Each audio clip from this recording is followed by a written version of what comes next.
Count evens at 2-2. Opponents hitting .230 this season against Dylan Eskew, who started at Auburn last weekend. 4 innings, 9 hits, 6 runs, a walk and a strikeout, 70 pitches, and suffered the loss. Going to get back on track today. The 2-2. So a 2-2 count. Eskew versus Jones. This is the kind of baseball you love to see.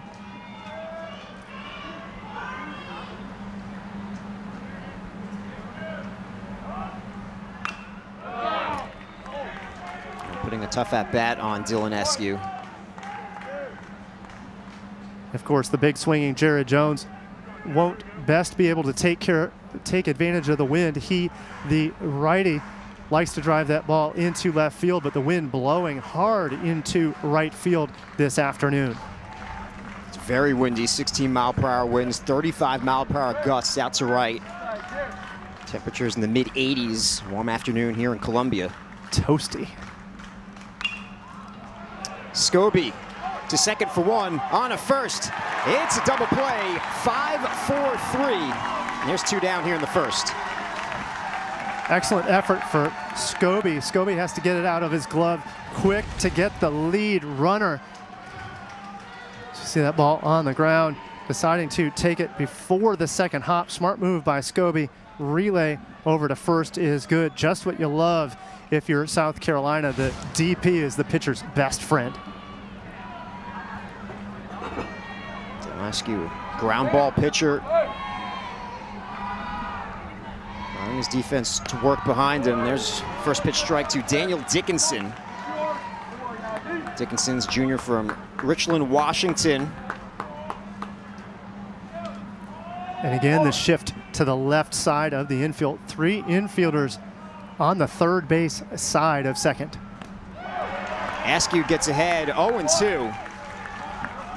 Dickinson 4 for 8 in this series. He homered on Thursday night. Overall hitting .337, 9 homers, 43 runs batted in. Got him! Dylan Eskew. See San Diego hailing from, of course, Lakewood, California. We get the tail of the tape. Ianson now 3rd in the SEC, 4th in Division I in strikeouts. He's punched out 116.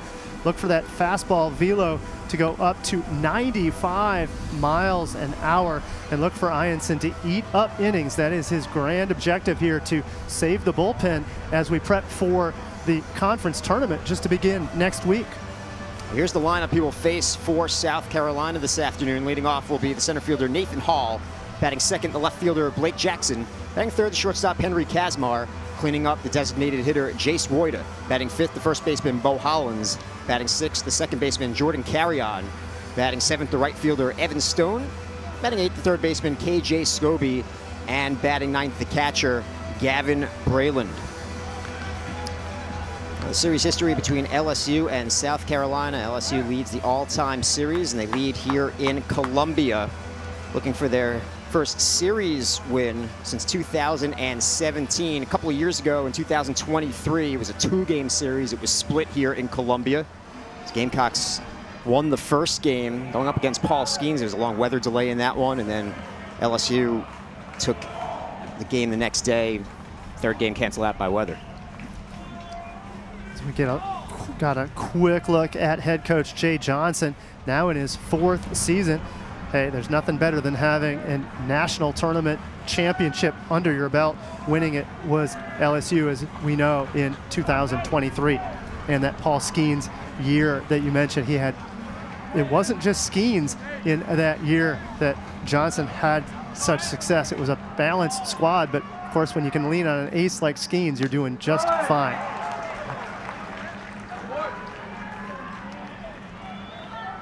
Owen won the count on Nathan Hall.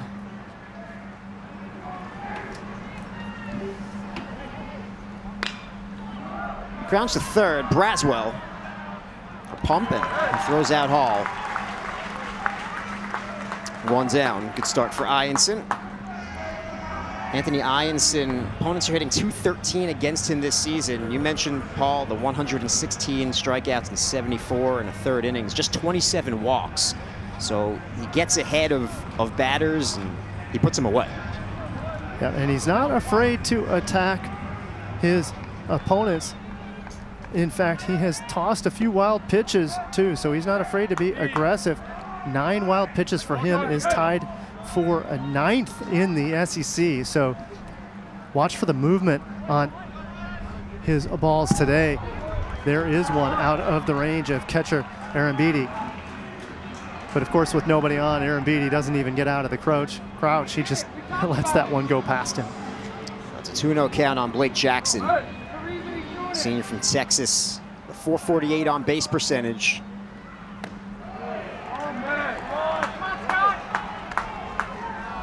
And Jackson with his toes on the box, so he is absolutely crowding the plate from the left side. He works a 4-pitch walk. Just as I was talking about the low walk totals from Ianson, he walked Jackson. Base runner with 1 down. Jackson with good speed, 6 for 9 on the season in stolen base chances. Brings up the number 3 hitter, Henry Kazmar. And with such deep pitching from LSU, it's important for South Carolina to take advantage of any opportunities that they can. That includes the walk unforced from Ianson. Kazmar 3 for 7 in the series with a couple of walks. He's been a hot hitter for South Carolina, junior from Bath, Ohio. And the shift on against Kazmar, 3 defenders on the first base side of second. Did he go? No, says Danny Cricks over at third. Brian Hale's at second this afternoon. CJ Burdett is at first, and Scott Klein is behind the plate, calling balls and strikes. 2-0 the count on Henry Kazmar. Jackson leads off first. There's a strike. Good frame job from Arambidi behind the plate on that one to ensure a called strike on that one.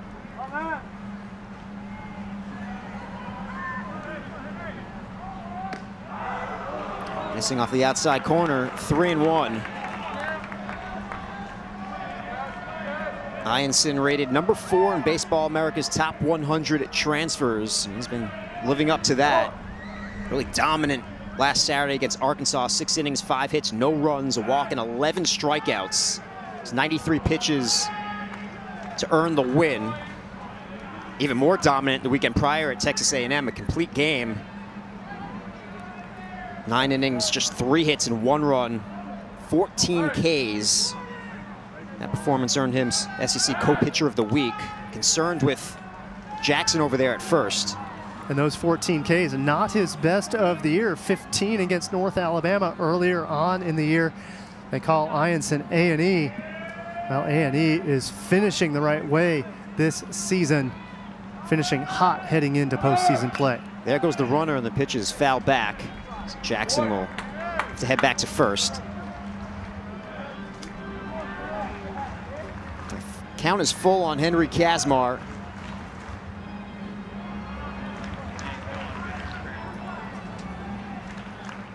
See if they decide to send Jackson again, this time on the 3-2. Has a nice lead at first. And the throw over. He talked about the transfer of Ianson, but of course Kazmar playing at Ohio State University, so a solid get for South Carolina to the same respect.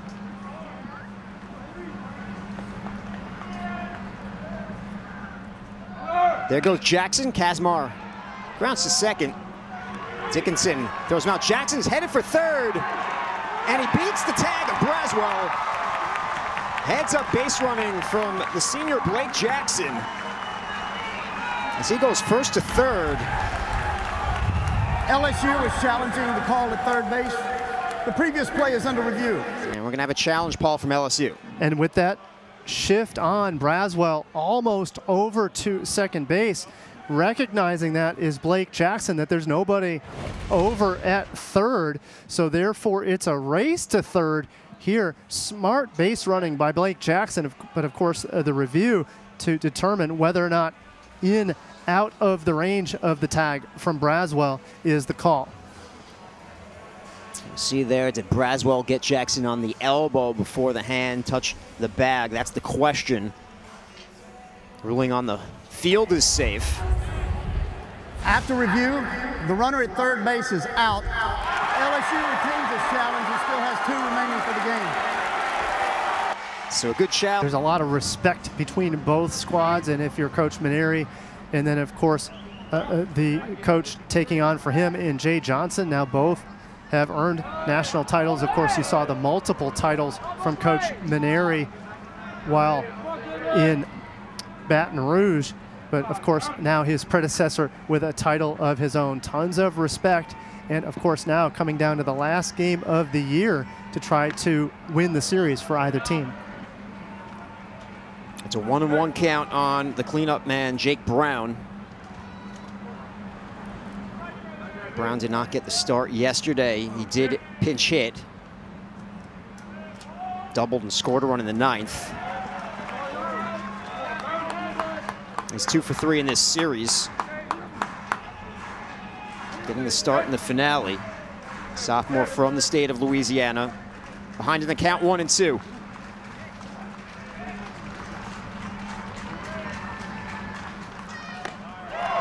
Second strikeout for Askew. He gets Brown. 1 down in the second. Excellent movement on this pitch from Askew, starting at the elbow and then dropping down into the zone.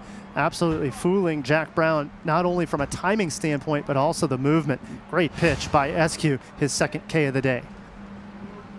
Here's Ethan Fry.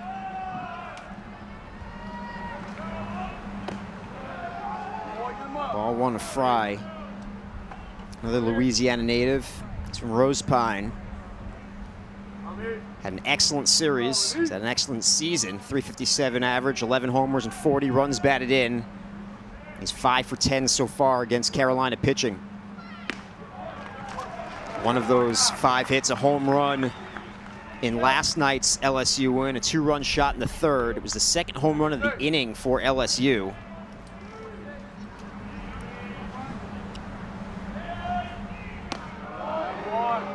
Big strike zone for him, standing at 6'6". That is called imposing at the plate when you're staring down a 6'6" man there at the box.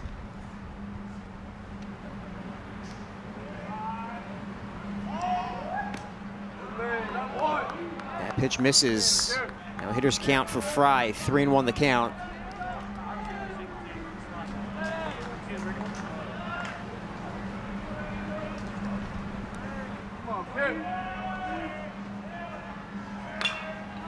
Grounds to the left side. This is easy for Scobie.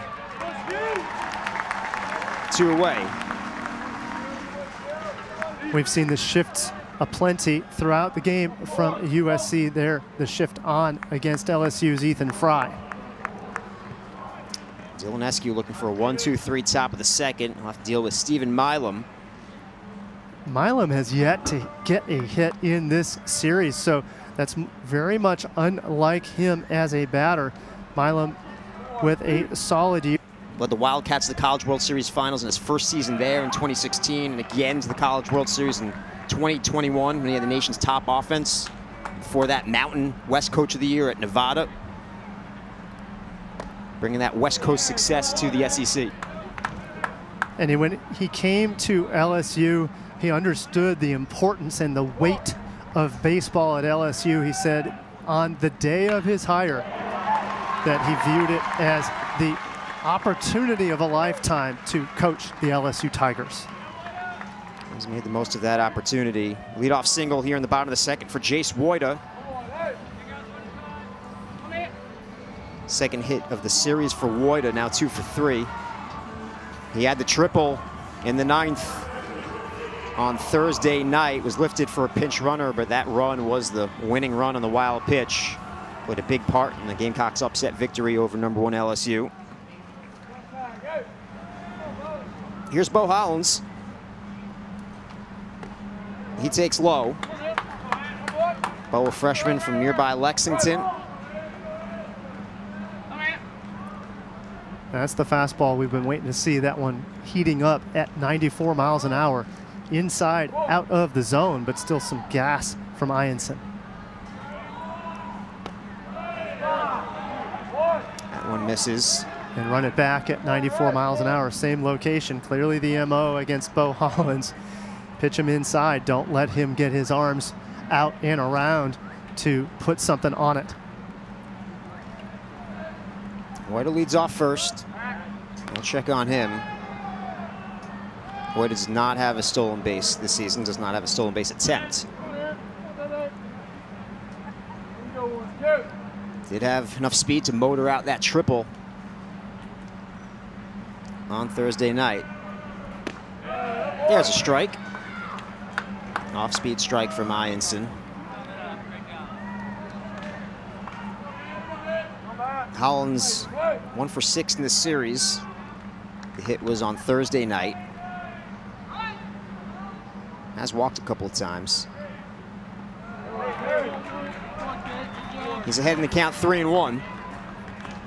Good stop from Aaron Beatty to prevent the runner from going all the way to second base, and of course then in scoring position. So instead Woida remains at first.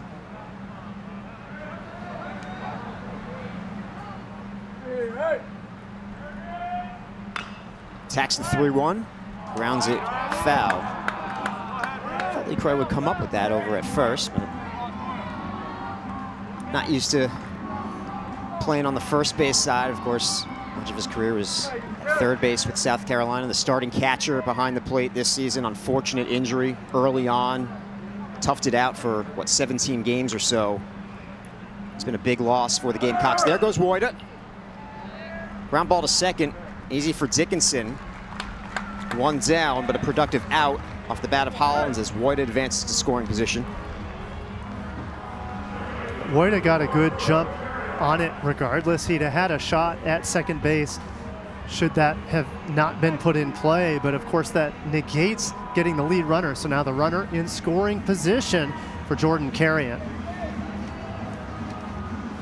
RBI opportunity for Carrion, senior from Miami, Florida. 24 driven in on the season. Missing low and away for ball one. Carrion 1 for 6 in this series, has a walk as well. Overall, 281 hitter, no homers, 24 runs batted in.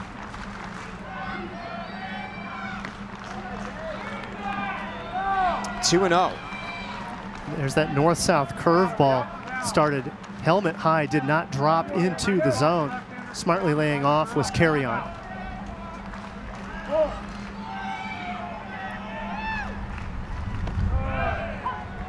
That drops in for a strike. Same pitch, better starting slot there to drop in. 2-1 count.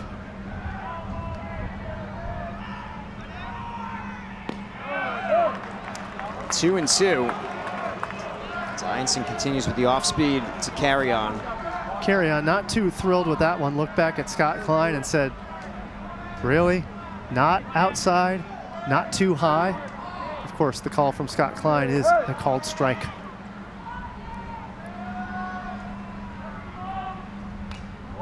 Gets a piece to stay alive. Carrion, one of the seniors honored last night on senior night. 10 seniors were honored for South Carolina. 9 of them had played in this series up until this afternoon, and the 10th on the mound on a Saturday in Dylan Eskew. So all 10 seniors seeing action this weekend against LSU. Carrion slices that foul, look out.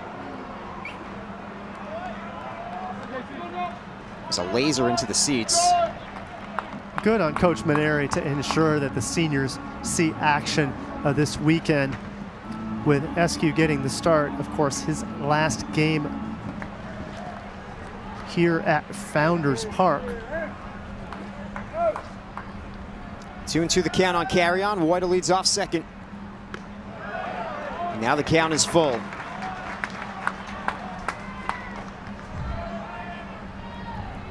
Ianson with one out has a base to give here. He doesn't have to get too aggressive to carry on, so he's not going to take any chances with a hanger. Look for him to go on one of the corners here.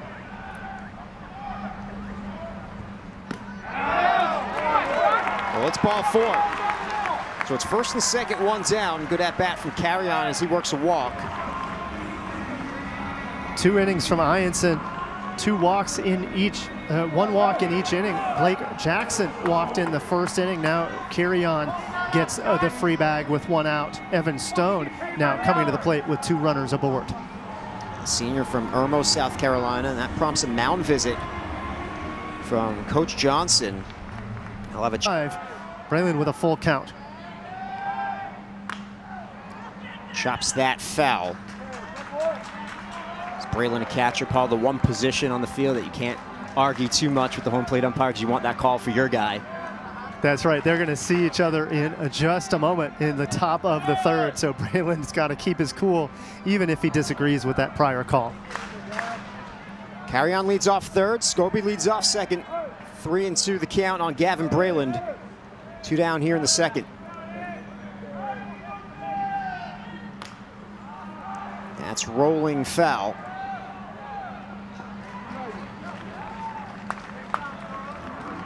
Well, they'd love to break through with a couple of more runs, but if anything, Paul, they've made Ianson work. 44 pitches already here, and we're not done with the 2nd inning. It would be nice for USC to run Ianson out of this ball game, but that's going to take a while. Again, no one working in the LSU pen. Braylon with a long at bat here, but still the count full. The runners will be going, so a big spot for Braylon and the Gamecocks.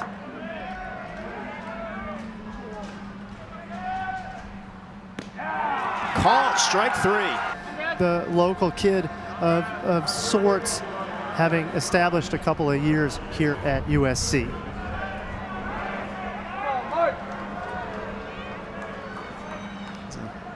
A little bit more of a muted reaction today, more so than last night or Thursday. I think the fans just got it out of their system. They're just wanting to see some good baseball. And of course, for the home fans here at Founders, more than happy to enjoy a 1-0 advantage. Braswell got off to such a great start in his career as a freshman at South Carolina, made the SEC All-Freshman team, 16-game hitting streak to begin his career here. He was SEC Freshman of the Week late February after his debut series against UNCG. Went 2 for 4 with a home run on opening day for Carolina. Game-winning RBI in extra innings of Game 3. After striking out the side in the top of the inning to earn the win, it was quite a debut series. People forget he was a 2-way player. He started his career with South Carolina. That pitch is inside. 7 appearances on the mound that freshman season. Didn't pitch after April 2nd. Only hit in his sophomore year, and he's only hit at LSU. At some point, you make a decision where your best assets are. Of course, for Braswell, it was at the plate and in the field. Well, he gets hit. In a 3-1 count, Braswell will reach first, second base runner of the game for LSU. Nearly got hit earlier on in that bat, a brushback pitch of sorts. So the game plan to toss to Braswell inside, instead too far inside, the leadoff runner aboard. The old adage here can be overcome by Dylan Eskew. Of course, hit batsmen and leadoff walks always score. That is the cardinal rule. If you're LSU, you'd love to hear the sound of that with Aaron Beatty coming up to the plate. His first start of the series, freshman from Texas. 18th start of the season for Aaron Beatty. Saw action off the bench on Thursday. Solid last weekend against Arkansas, 3 for 5. Hit his 4th homer of the season in the Saturday game. That was his first in SEC play. There goes the runner. Braswell does not have a stolen base this season. Arambidi out in front of the pitch, just fouling it off. Of course, his charge was to make some contact there, but change of speeds from Eskew really threw off the batter in Cade Arambidi.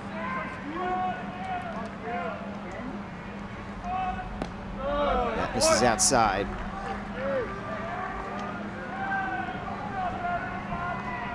Michael Braswell takes his lead off first after getting hit by a pitch from Dylan Eskew.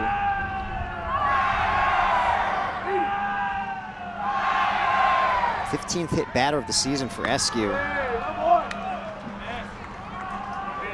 And you mentioned the runner, Michael Braswell. He made a mistake on a Thursday, getting out for the first out of the inning on the base pass over at third base. Then it was a cardinal sin. One of Jay Johnson's rules on the base pass is never make the first out over at third on the base pass. So Braswell got a bit of an earful, and of course that miscue may have come back to hurt them. Of course, they needed every run they could get in falling to USC on Thursday 6-5. That's a chopped foul. He talked about it post-game. He said we addressed a few of the mistakes that we made in that game. Now let's just get ready for tomorrow, and that tomorrow was last night, and they had a very good performance all around. Outstanding pitching from Anderson. Scored runs via the long ball, played some small ball.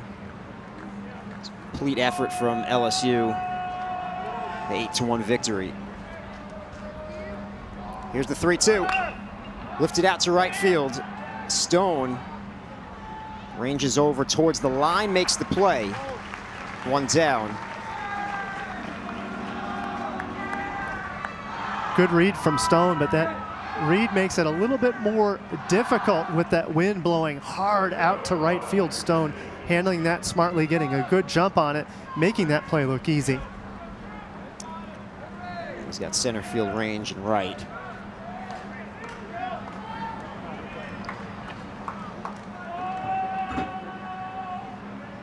Here's the number 9 hitter, Chris Stanfield. Shows bunt. Ball 1 to Stanfield. Junior from Tallahassee, Florida. Auburn transfer, hitting .317, no homers, and 21 runs batted in. 1 for 5 in the series, but has walked 3 times. Scored a couple of runs.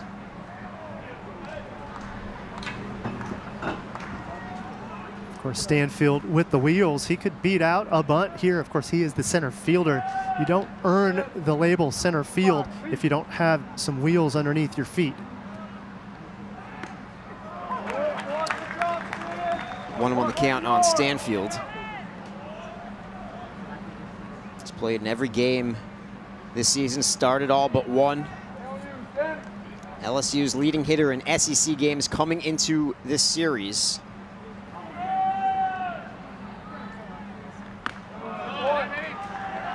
Not bad to have that coming out of the 9 spot. .333 average coming into this series in SEC play. You see the average has been lifted this season, hitting under 300, while at Auburn over 300 with the Tigers.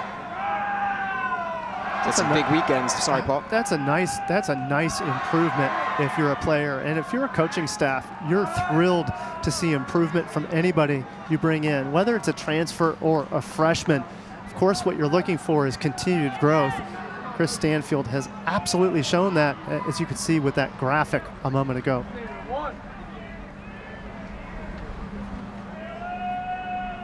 Fake break from Braswell. 3-1 the count on Stanfield. The one number that's gone down is the power. Not that he had a ton of it at Auburn, but last year hit 4 homers. As a freshman, he hit 3. Still looking for his first this season. His power number's a little lower, but the average higher. Heading the count. Lifts that out to left. Jackson. And this blows back in for Jackson.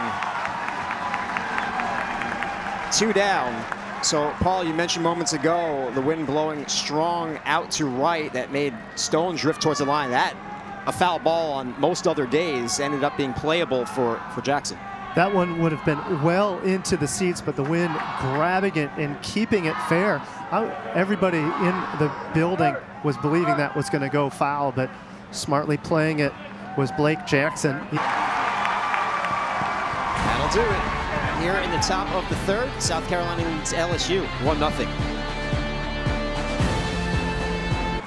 Curiel saw one pitch to start this ball game and drove it into left field for a single. This time a little bit more patient. He lets one go by him.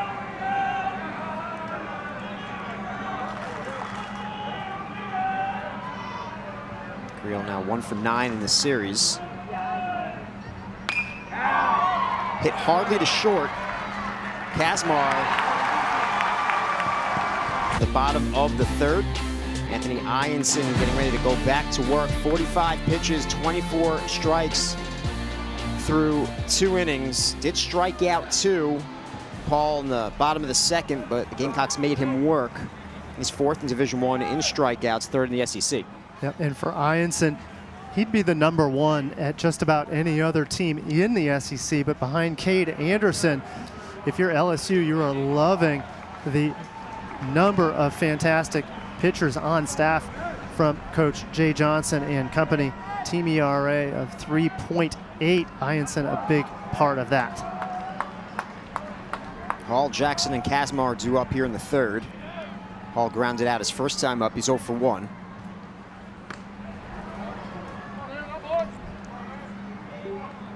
.323 hitter, 7 homers, and 38 runs batted in. The junior from Lexington. Great addition this season coming over from Clemson. 51 games and 20 starts in 2 years at Clemson. Hit .240 overall, but a breakout season here in Columbia. And most of his action in Clemson was in 2023. Last year only played in 12 games, made 4 starts.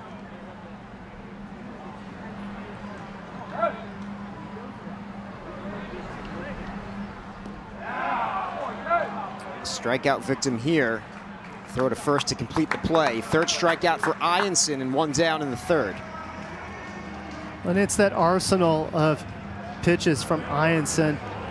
And Ianson now in the second time around in the lineup. We'll have to see how USC adjusts, but it's that change of speeds.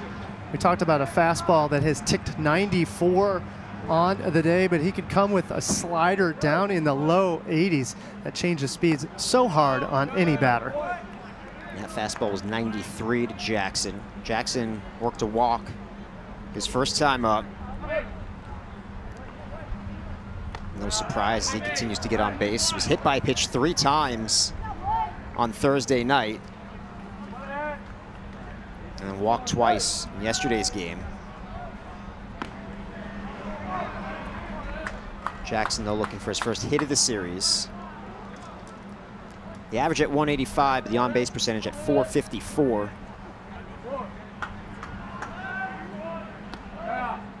And you look for a player to come to the plate after they've made a quality play in the field. He caught that ball on the left field foul line with the wind blowing hard. That's not an easy play.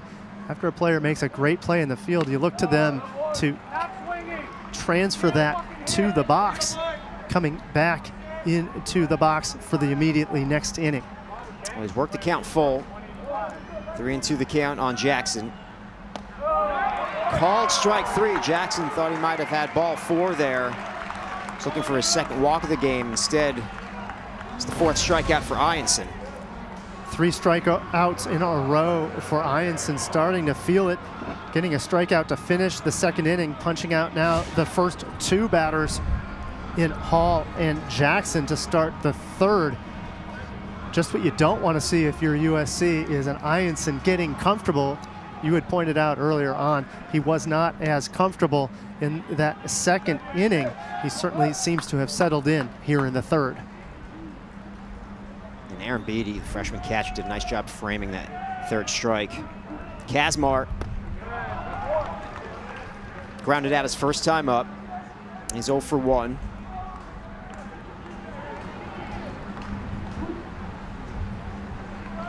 Nothing.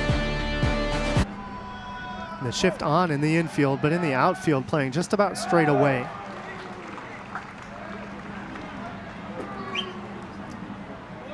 One and two the count on the number 3 hitter, Henry Kazmar.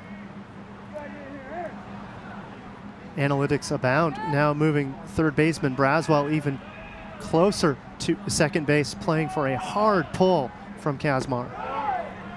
And the pitch is outside. 2-2 the count.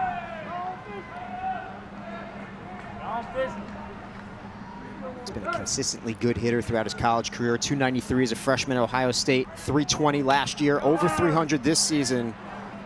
Grounds it to the right side, and Jones will flip to the athletic Ianson. Jones, and he is strong now, 246 pounds, standing at 6'4", but a fantastic outing yesterday. 5 hits in the series so far. 5 for 8 is Jared Jones. He bounced to a 5-4-3 double play in the first, so he's 0 for 1 so far this afternoon.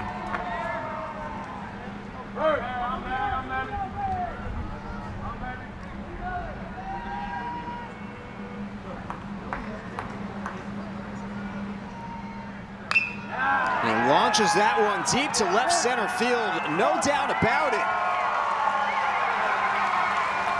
Home run number 19 for Jared Jones. He continues to punish the Gamecocks. We're tied at 1.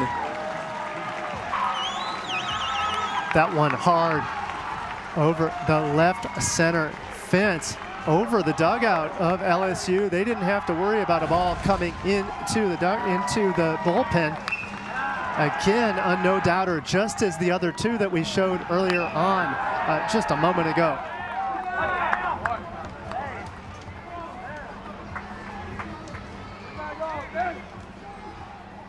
And just like that, a tie ball game, 1 apiece. So 1-0 USC, but the long ball leadoff from Jared Jones here in the 4th has us deadlocked.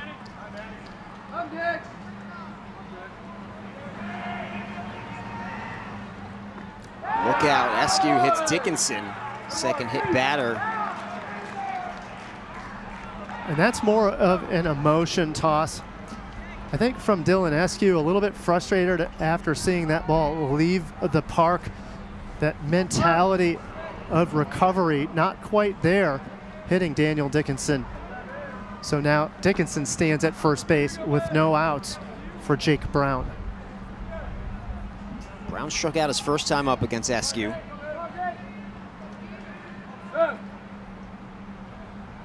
And 2 strikeouts on the day for Dylan Eskew. That one misses. Dickinson over at first is 7 for 9 in stolen base chances this season, so he's a threat to go.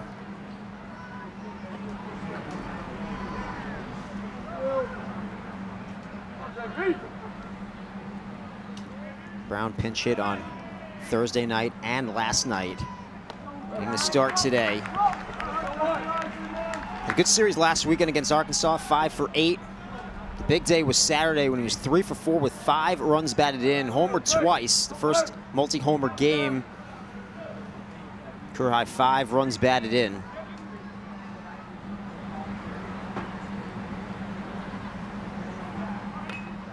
Lays one down, it's foul. Braylon absolutely pounced upon that one until time was called for the foul ball. Of course, that one hit on home plate. So instead, we'll do it again, but excellent effort by Braylon. Braylon had a chance to turn 2 there. 50 pitches now for Dylan Eskew. Dickinson leads off first.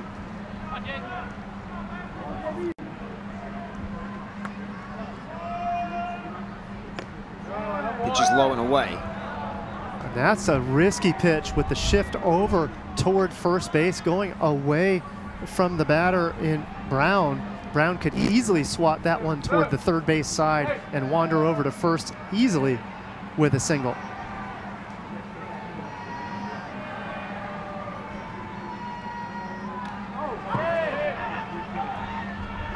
Dickinson takes off for second. Brown is down on strikes.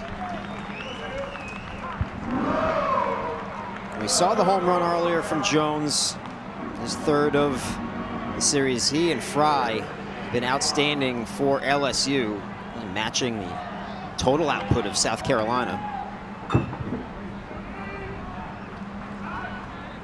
And Fry now with the runner in scoring position. Big spot for him. Leadoff home run from Jared Jones to tie things. They'd love to take the lead here in the fourth.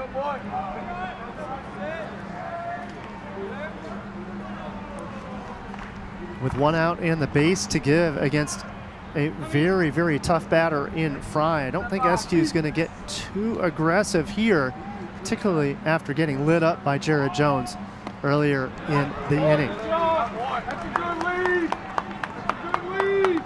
Coach Maneri hoping for a great effort from SQ this afternoon. And talking about the pitching yesterday, he said, you know, they shut us down offensively. Conversely, we gave up the 3 home runs, walked a bunch of batters, a lot of free passes. That's a formula for not having a very good night. It wasn't their night. SQ hoping to make it their day today. Gets ahead of Fry. 1-2 the count.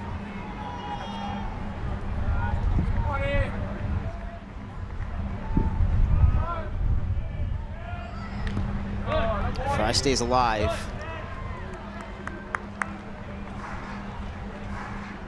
Another one of these Louisiana natives, means so much to them to play for LSU. Living out the dream to play in the purple and gold.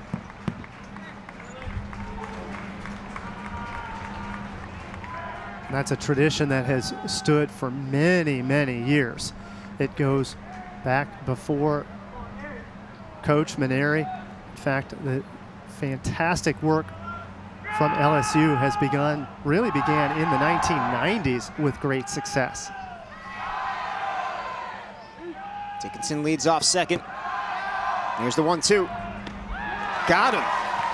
He strikes out Fry. Back-to-back strikeouts for Dylan Eskew.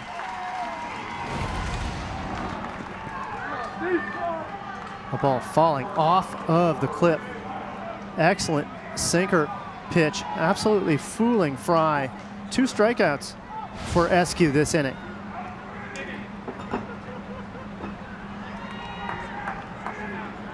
And of course, the coach back in the 90s, Skip Bertman, who really established that tradition in Baton Rouge and for LSU.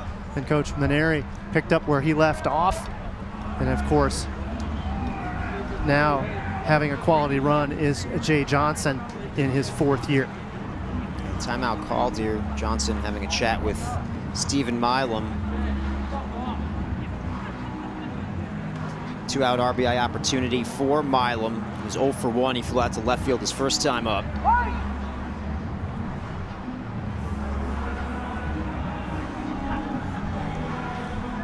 And Milam will do that quite a bit. Now, I know he's standing outside of the circle awaiting to get started, but he'll take plenty of walks around the backstop just to try to get his rhythm during at-bats.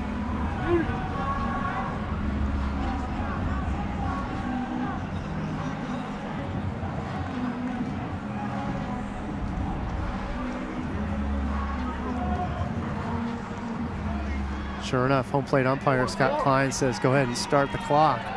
Let's get this game going. Milam will take his time in the box at any turn. .275 hitter, 10 homers, 43 runs batted in for Milam. Coming off a great freshman season. His first-team freshman All-American a year ago. There goes the runner. Stolen base for Dickinson. Great pitch choice to go for the steal in Dickinson. That ball well low in the zone. Braylon was setting up low. As a result, getting a quality jump. Dickinson slides in uncontested over at third base.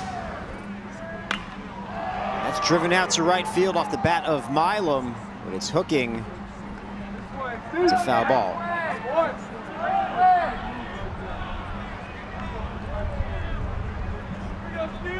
Stephen Milam made the all-tournament team last season, all-regional team. Hit a walk-off homer against South Carolina in the bottom of the 10th in the SEC tournament semifinals. And then a week later, a walk-off against Wofford at the Chapel Hill Regional.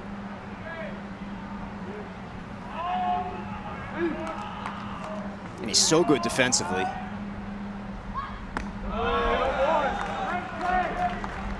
We talked about it, Grayson and I, Paul, a little bit last night, but just Milam with 3 errors on the season, such a low total for a middle infielder.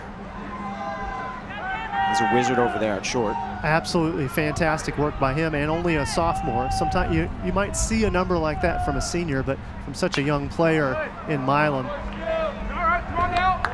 really proves that he has handled his business. And of course, to be a freshman starter for such a traditionally great power team in LSU, it says a lot about his game. Solid sophomore season. Going to do some damage here with 2 down, 1 already in the top of the 4th. The runner at 3rd is Dickinson.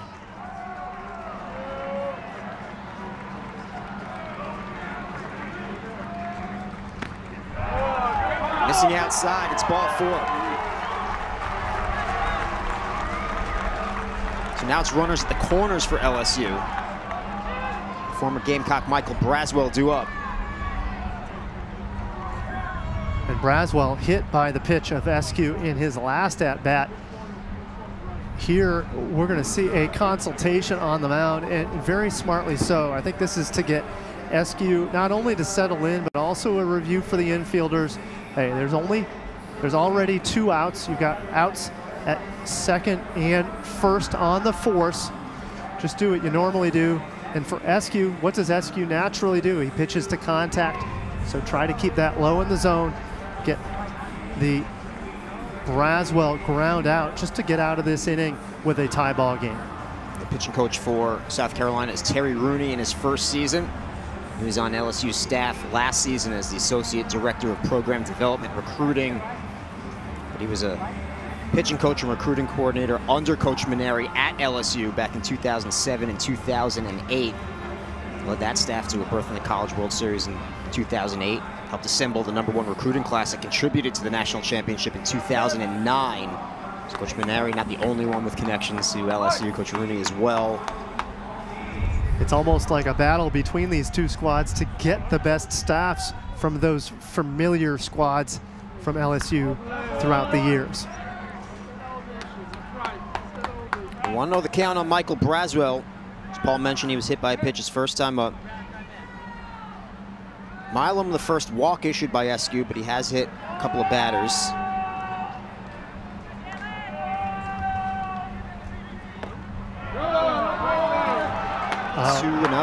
Oohs and ahs from the USC faithful. They wanted an inside strike on that one. Instead, Braswell now with a great count, 2-0, though 2 outs here in the 4th with runners on the corners.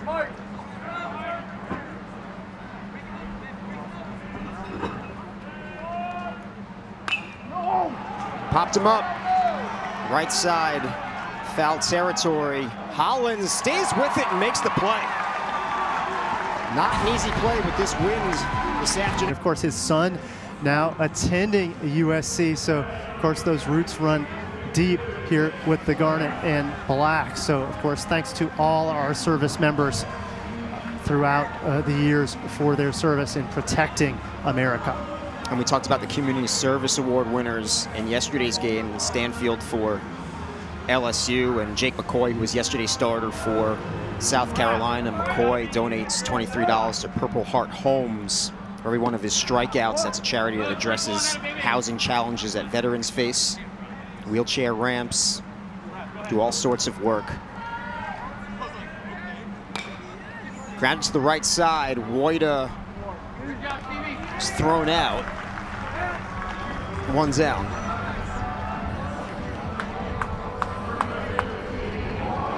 And the pitcher, Anthony Ianson, has certainly endured some challenges of his own.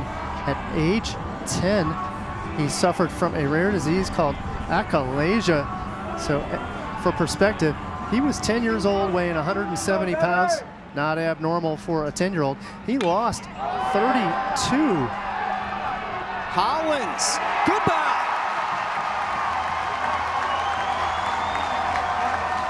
Over the wall and right. The freshman hits his 6th of the season. Puts South Carolina back on top. They lead 2-1. Good answer from Bo Hollins. The solo home run from Jared Jones in the 4th inning. So Hollins gets around on one and drives it into right field. The wind absolutely helped him with that one, but that ball hit on a drive and a line out of the park. Takes the advantage to 2-1 USC.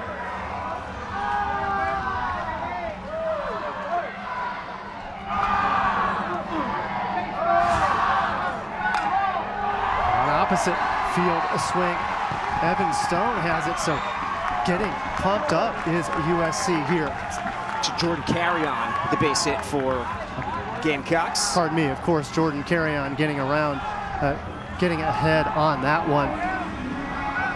So first the long ball from Hollins. Now Carrion feeling it, bat on ball against Ianson. A little bit more on Ianson. So he lost 32 pounds during that ordeal, had a surgery to correct it. And what's the first meal that a Californian wants? 10-year-old boy coming out of the hospital. His first request, have an In-N-Out burger. Was he in Ianson. So he has certainly endured that. One of the things that his mother would say is, hey, if my son can play while ill at age 10, the rest of your squad can absolutely go hard. So he is certainly an inspiration and learned some of that drive even as a boy at age 10. Transfer from UC San Diego. His last 2 seasons there, all Big West second team last year. Took over as their Friday starter midway through last season. Impressive numbers, but actually more dominant in the SEC this year. He was 6-2 with a 3.07 ERA a year ago, 85 strikeouts in 82 innings. Evan Stone struck out his first time up. He's 0 for 1. That pitch is low and away. Both of these guys, outstanding football players in high school. Stone playing at Dutch Fork. Ianson actually says football was his favorite sport. Ianson played quarterback, wide receiver, safety, and kicker. He was told that he could kick a field goal over 40 yards at age 12. That's not bad. So physically strong, of course, is Ianson, despite that ordeal when he was young. And there's kind of a makeup ball called by Scott Klein. The first pitch a moment ago, a called strike, but maybe out of the zone. So there, that strike zone shrunk to a postage stamp. Take that count to 2-1. Drops in for a strike. Count evens at 2-2. Stone, I mentioned Dutch Fork High School product. Actually didn't play baseball his sophomore and junior seasons due to football injuries, but part of 2 state championship football teams at Dutch Fork. Football powerhouse, played safety. The runner goes, pitches popped up. Braswell dealing with the wind, retires Stone. 2 away. And he was pretty fortunate. The wind was not gusting quite as hard as we saw earlier on in the ball game. Braswell still had to adjust to his left, does collect it for the second out. It's being a good look at the rip of those flags blasting out toward right field. Here's KJ Scobie, RBI doubles first time up. First check on Carrion over at first. Carrion 6 for 7 stolen bases this season. Gamecocks don't run a ton, 45 of 61. LSU 44 of 60. Pretty similar numbers.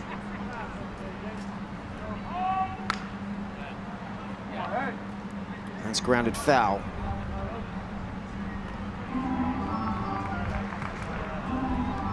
I love the analytics that we see now in baseball, now moving to the college game, shifts for hot spots against every single batter. Here against Scobie, third baseman Braswell, only about 10 feet from the foul line at third.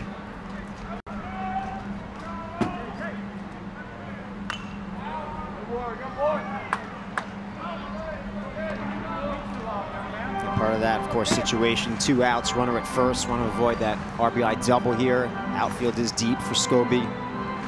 Fielders first and third playing close to the line. That's right, and that outfield deep, it's just intended to prevent that runner from coming all the way around from first base, keep everything in front of them, regardless of how hard Scobie hits the ball. The runner goes, Scobie drives that out to left center, but it hangs up for Stanfield.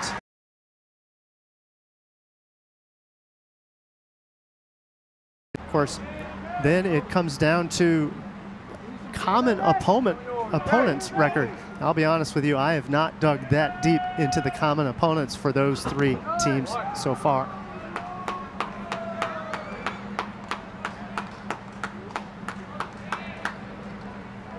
1-1 count on Aaron Beatty. Fly out to right field his first time up.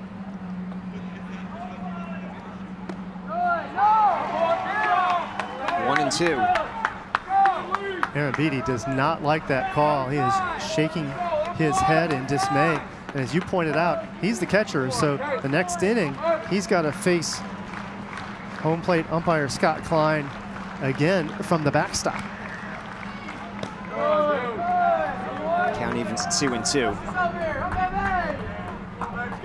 It's been a solid start so far for Dylan Eskew. His only mistake, the home run given up to Jared Jones. Tigers have just 2 hits against Eskew. There's a third through the left side. Leadoff single for Aaron Beatty. Good things happen when you hit it hard. Seeing eye single between the shortstop Kazmar and third base in Scobie. A leadoff single. The leadoff runner has gotten aboard in every inning, particularly if you include that home run in the 4th from Jared Jones. Here's Stanfield. Oh, and pardon me, in the 2nd inning, a strikeout to start the inning. So 4 out of 5 innings with the leadoff runner. Pitches inside. Stanfield flew out to left his first time up. He's 0 for 1. Finalist for the Tony Gwynn Trophy this season, recognizing outstanding community service.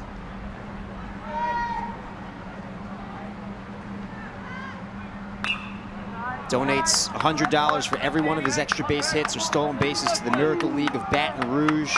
Gives kids with disabilities or special needs an opportunity to play baseball.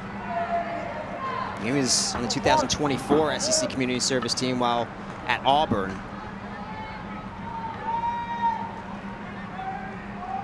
On it this season for LSU. That pitch is low. 2-1 the can on Stanfield.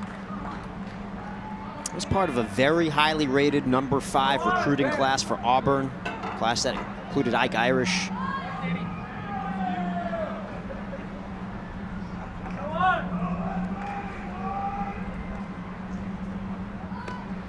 Still showing bunt.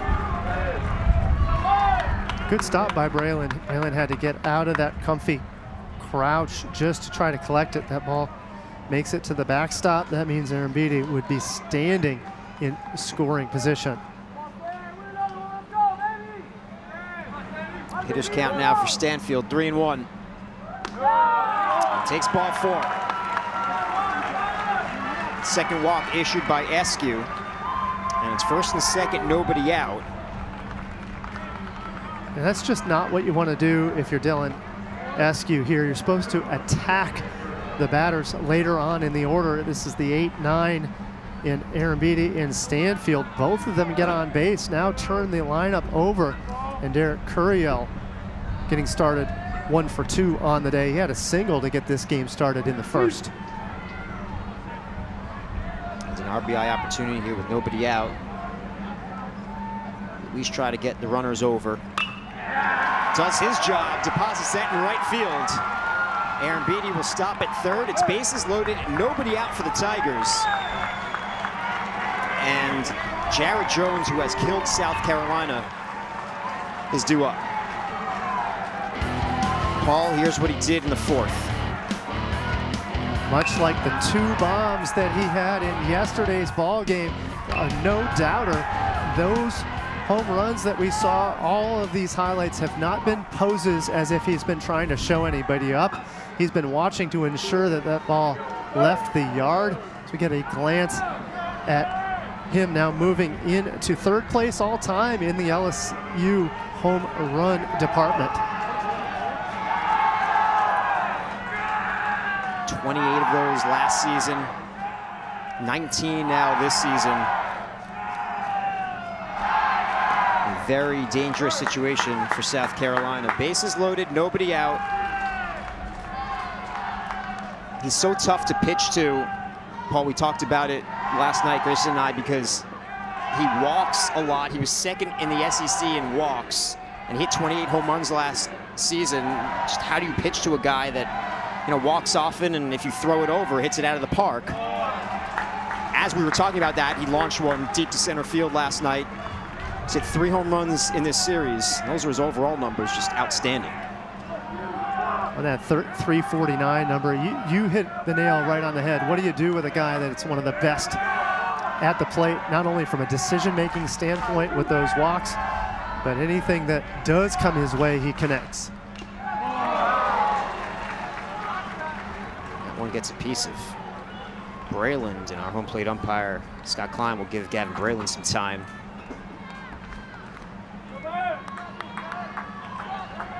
Paul, these never feel good. Once that ball was fouled off, it got him on the inner leg, and that is a very, very tough situation here. So home plate umpire and Scott Klein and even the batter, Jared Jones, took pause knowing that that was absolutely not ideal for the catcher, Brayland. Bases loaded, nobody out, 2-1 the count on Jones. Scobie to 2nd for 1 on to 1st. 5-4-3 double play. Aaron Beatty scores and ties the game. They'll trade the run for 2 outs in a bases loaded, nobody out situation. We have the interesting choice here. I think there was a good chance of coming home and getting the lead runner. There would have been, but instead surrendering the run to get 2 outs, take the double play, and also take Jared Jones out of the equation. It'll be up to Daniel Dickinson now with 2 outs. It's a second 5-4-3 that Jones is grounded into.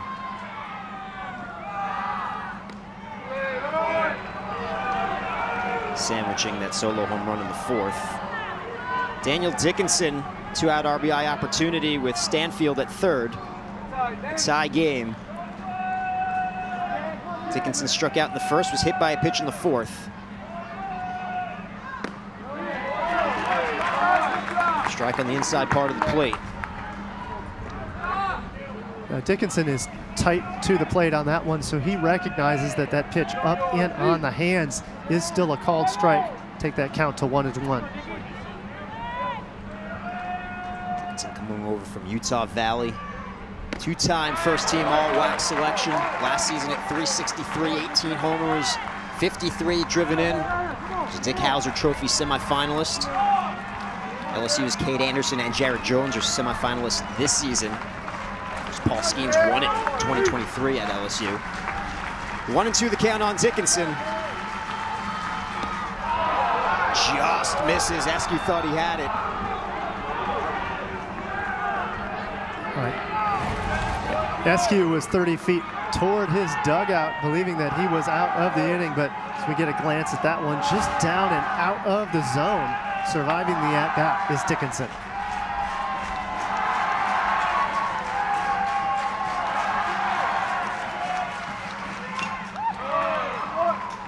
off of Dickinson. We'll try to shake it off. And Braylon pointing to Eskew saying, hey, that's just where we wanted it. I would agree. Very defensive swing from Dickinson just to stay in the at-bat.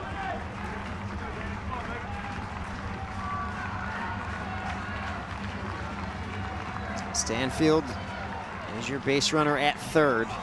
2-2 the count on the number 3 hitter, Daniel Dickinson. 2 down here in the top of the 5th. 43 runs batted in on the season for Dickinson. And for another one here. Pulls that foul. That one just beyond the seats. It skipped and went out of play. Everybody's safe on that one. Dylan Eskew in his 6th year of college baseball. Really persevered. Been through a lot. We're gonna get through 5. That's driven out to left field and deep. Jackson back to the track, to the wall, it's gone.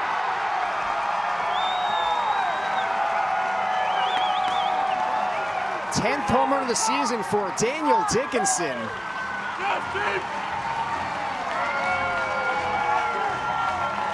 And LSU has the lead here in the 5th.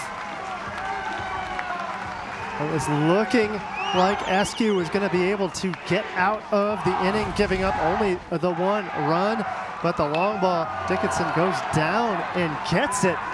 That's some good strength when you can have that kind of power down in the zone. Dickinson goes along, opens up their first lead of the ball game, now ahead 4-2. Second homer of the series for Dickinson with a 2-run shot to open the scoring on Thursday night. 2-run shot here in the 5th gives LSU a 4-2 lead. I wouldn't necessarily call that a bad pitch. I would call that a better swing from Dickinson. Keeping it low in the zone is what Eskew needed to do, but going down and getting it was Dickinson for the bomb. Now 4 Tigers with double-digit homers. Jones, Dickinson, Fry, and Milam.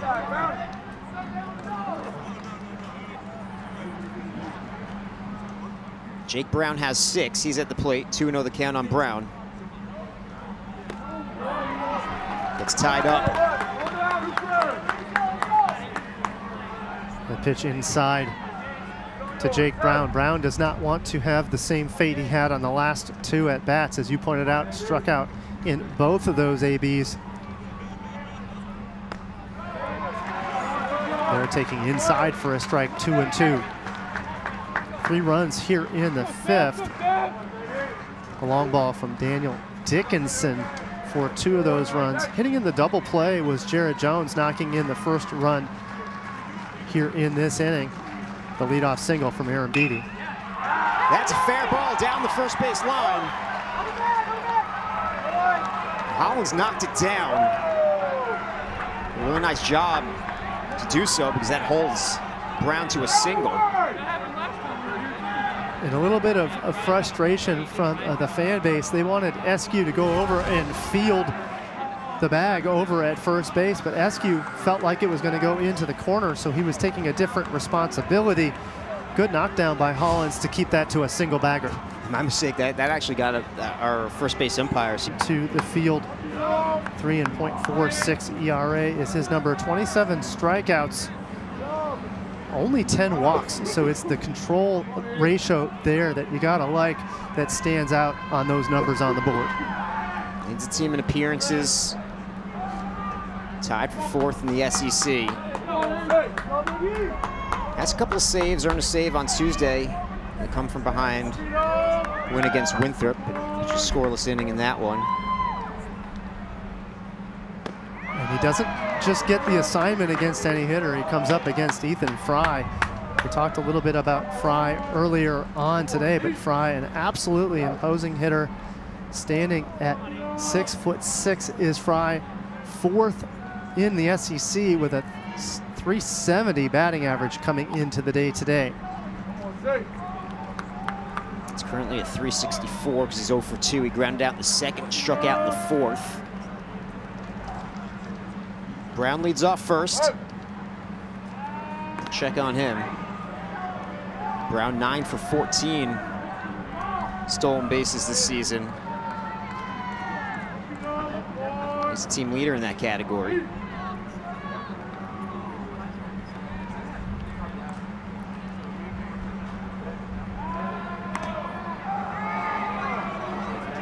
That was more of a keep him honest move, but the move a moment ago, truly a pickoff with an attempt to punch out the runner in Jake Brown.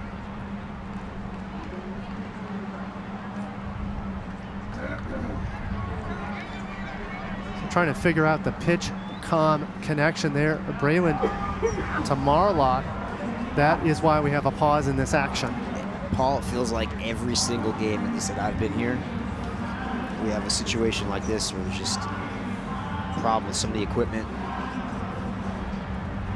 It makes you want to harken back to the old days of standard signs and mixing up the signs. But if you're going to go back to the old days, then you don't have a pitch clock either, so those games start to extend a little bit longer. So with the modernization of the game, you not only get the pitch comm and some of that equipment fixing of sorts, but you also get a squeeze on that timing 20-second clock for the pitcher, 8 for the batter.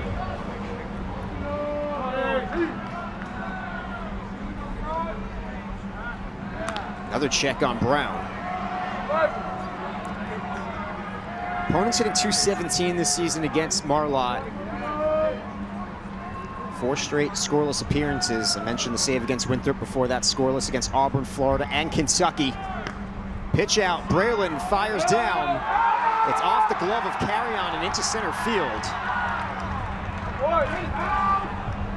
Jake Brown, who's now in scoring position with 2 outs.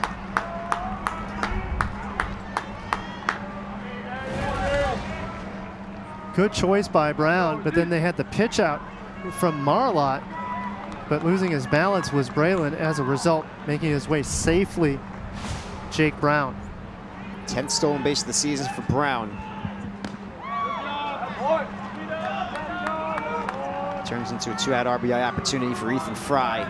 40 runs batted in on the season. Another guy with a football background. Fry, quarterback in high school.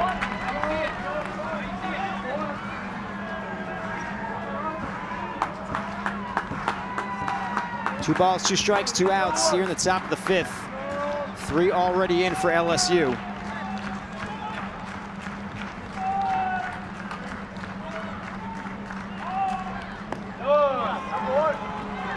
Lays off and the count is full. Another good stop by Braylon. Braylon has been working hard all ball game to backstop the pitching, not only of Dylan Askew, but Parker Marlock, really giving them confidence that they can pitch anywhere in the zone, getting that trust from the catcher. We talked about the unfortunate injury to LeCroy earlier, but it's given freshmen like Braylon some chances for really important SEC experience in his freshman season. Both he, Holland, Scobie out there starting for the Gamecocks. Oh, that's drilled to left, but took the foul. Those live game reps in SEC play make all the difference in the world. Not only fielding the position, but also, of course, for Braylon in the batter's box. So important to get those natty for Coach Jay Johnson in only his 2nd season at the helm of LSU. 1-1 the count on Gavin Braylon. He struck out his first time up.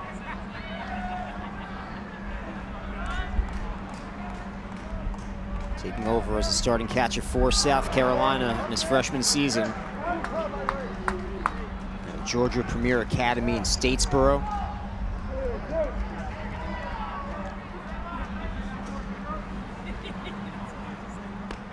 And we hit on it last inning. Those reps as a freshman make all the difference in the world. Braylon now helming the backstop for USC. The bat not quite getting going yet, but his future so important with these repetitions. Milam throws high. Oh, nice play made at first by Jones. Saves an error.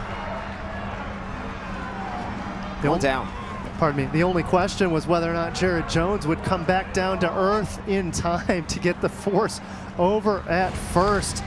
So we get another glance at the Braswell toss that goes a little high. Scratch that Stephen Milam. Of course, that ball sailed on him, but getting down just in time. Oh, what a view from our production crew. And also what we see there is now the double bag to ensure the safety of a play like that. Of course, the runner tagging on the outside green bag. Of course, the fielder, Jared Jones, coming down in play to get the out. Jones, because he's such a good offensive player, his defensive abilities get overlooked, but he's been outstanding at first base. We saw him make that for a moment, a game-saving play in the 9th inning on Thursday night. Gamecocks would walk it off right after his diving catch. Nathan Hall at the plate. Takes a strike. Hall's 0 for 2, grounded out in the first, struck out in the third. We don't see a ton of fastballs from Ianson. Ianson goes to the curve, slide, and split more frequently than not, but they're starting off with Hall and the fastball. Going the other way, Brown is there. 2 down.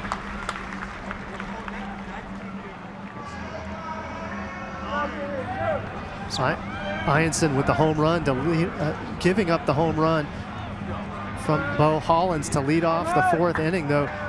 Ianson looking very, very comfortable now on the bump for LSU. It's clear that he is settling in comfortably here in Founders Park.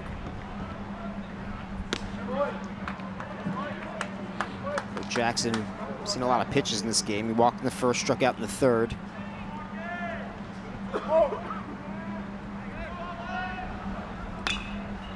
Right number in this series, but of course Milam is charged with getting on here to start off the 6th inning to tack on a few more to their already solid 4-2 advantage.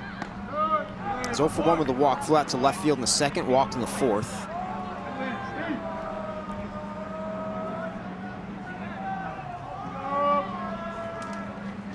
His 10th home run of the season last Sunday against Arkansas.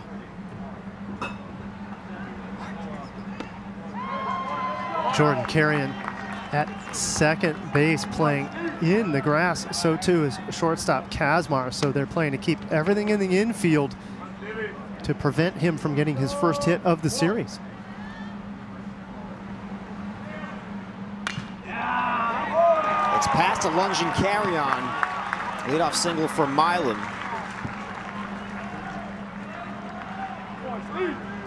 Well, there you go, he keeps that streak alive. Well, and there's the we normally would talk about a broadcaster's jinx, but instead broadcaster's encouragement with Milam earning that dubious distinction of having at least a single in every single series. Talk about a reliable player at the plate for Coach Jay Johnson. Here's Michael Braswell, was hit by a pitch in the 3rd, fouled out in the 4th. Takes a strike, 92 from Marlott.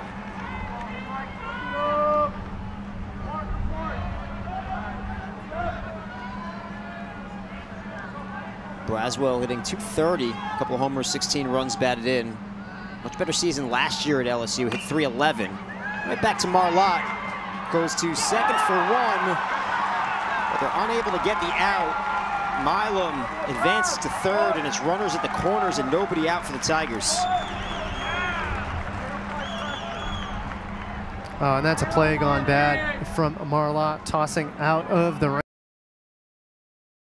So we get another glance at this one. Chance for at least the lead runner. And it really wasn't out of the range, just a miss catch from Kazmar for whatever reason. Kazmar could not collect it with his glove. Therefore, runners at the corners, no outs. Big spot here for Aaron Beatty. Braswell reaches on a fielder's choice. Milam to 3rd on a throwing error. Now Braswell advances to 2nd, and the Tigers are in business. Second and third, nobody out. As they look for another big half inning, they put up 3 in the 5th. Opportunity for Aaron Beatty.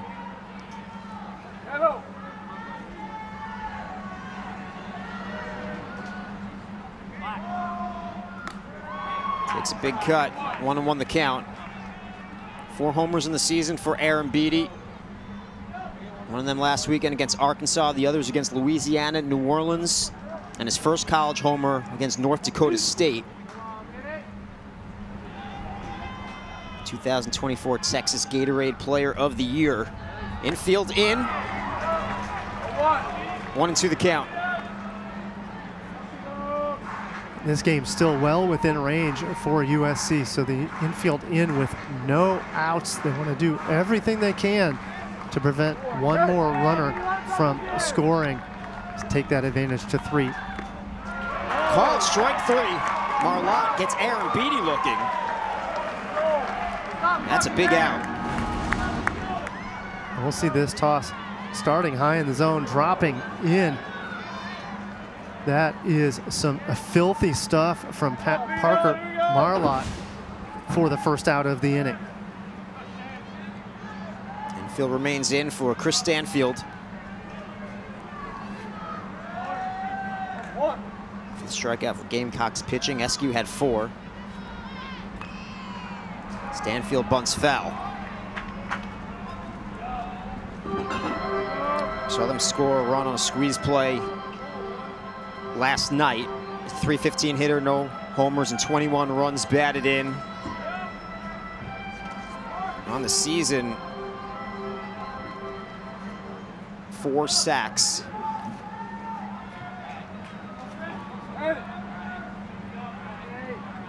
Hollins very far in, charges. It's bunted foul. So 0-2 now. See if he takes it off and they let Stanfield swing away. And Marlotte does what you're supposed to do against a bunter: toss high in the zone, prevent them from getting that ball down on the ground. So the result, 2 fouls from Stanfield. Stanfield now well behind in the count, 0-2. Milam leads off third. Braswell off second. Marlotte strikes out Stanfield. Back-to-back strikeouts for Parker Marlotte. 2 away. That's the same pitch that got Aaron Beatty to punch out 1 moment ago. That high to low curveball, breaking ball per se. Stanfield gets punched out, but now head to the top of the lineup. Curiel 2 for 3 on the day. That's a tough out there with runners on second and third.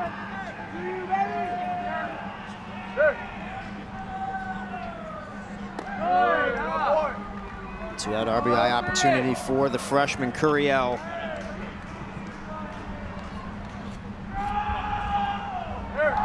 He's a .348 hitter with runners in scoring position.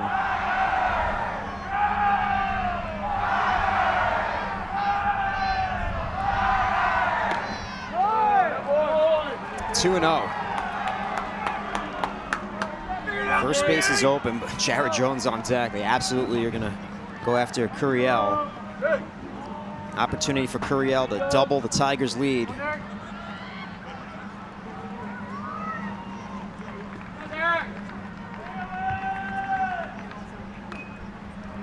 Bunts foul.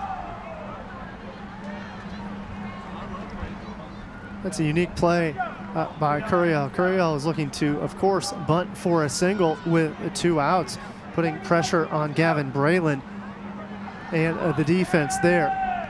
Of course, the question is, with the first baseman in Bo Hollins and his heels on the grass, does he have enough time to come to first base to try to field a play from Braylon?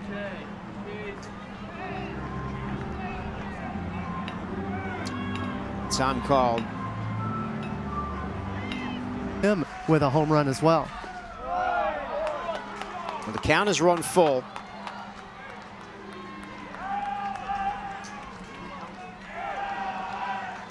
Parker Marlotte can escape trouble here in the 6th. 4-time high school All-American at the plate, Curiel. member of the U.S. 18 under national team. We'll do it again.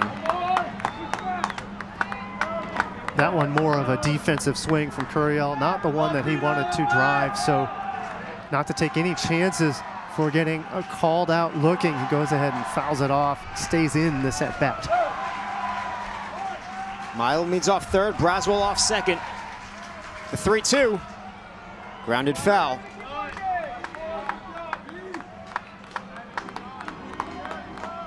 Continues to battle. I always say, Paul, the more pitches you see, advantage to the hitter. And Hollins there hugging the line, of course, trying to protect from any ball, making it to the corner. Of course, he'd have to field his position along with pitcher Marlott to try to get out of the inning.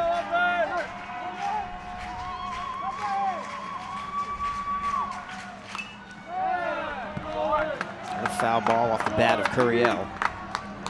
And dancing over at third base, Stephen Milam trying to get into the peripheral vision of Marlott. He does so successfully, of course, with the third baseman, KJ Scobie, well off of third. There's plenty of room for Milam to dance around up and down that third base line. Ninth pitch of the at-bat upcoming.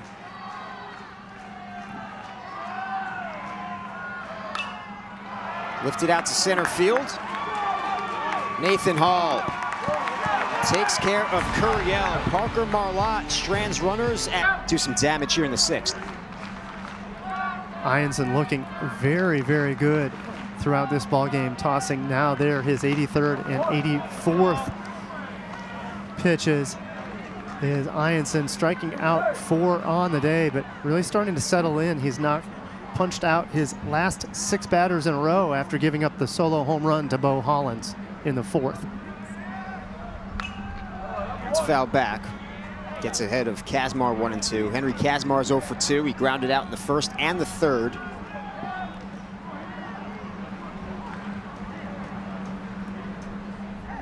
Played such a great game on Thursday night. A couple of triples, made great plays in the field as well. Terrific all-around game. Batting 3-hole clutch hits. Yeah, those triples really speak to his game. He's got enough wheels to get a ball in the gap. Of course, there's a chance he can, of course, get to 2, but put pressure on the defense and the relay to force that triple. In 337 in SEC play as of yesterday. Did not go. Just a leadoff walk. They'll bring the tying run to the plate for South Carolina in the form of Jace Woida. And we've been talking about the great pitching of Ianson, but there is action in the bullpen for LSU. So they are prepped and ready to come for him if there's too much more trouble here. The leadoff walk in the 6th. Jace Woida now with an opportunity. Good numbers for Woida, hitting .319, 6 homers and 20 runs batted in. Heavy shift for Woida.